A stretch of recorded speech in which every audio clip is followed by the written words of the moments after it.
जब भगवान श्री कृष्ण जी अपनी माता देवकी और पिता वासुदेव को कंस के चंगुल से छुड़ाने के लिए गए थे तो उनकी उम्र जानते हो कितनी थी? 14 साल की। तो उनकी माता देवकी ने उनसे पूछा कि बेटा तुम तो भगवान हो, तो तुम जल्दी भी तो आ सकते थे हमें छुड़ाने के लिए। तो श्री कृष्ण जी ने हंसकर कहा कि माता मैं जल्दी कैसे आ जाता, क्योंकि आपने भी तो मुझे 14 साल का वनवास दिया था ना। माता बड़ी हैरान हो गई। उन्होंने कहा मैंने कब तुम्हें 14 साल का वनवास दिया? तब श्री कृष्ण जी ने कहा कि पिछले जन्म में मैं राम था और आप मेरी माता केकई थी। तो बड़ी हैरानी से पूछा तो फिर यशोदा जी कौन है? तो उन्होंने कहा माता यशोदा पिछले जन्म में मेरी माता कौशल्या थी, क्योंकि उन्होंने 14 साल तक अपने पुत्र का वियोग सहा था, इसलिए इस बार मैं 14 साल तक उनके साथ रहा और आपसे अलग रहा।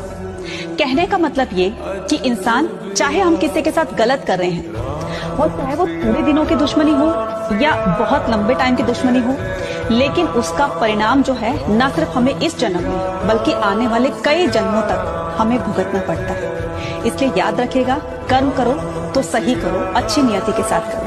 धन्यवाद।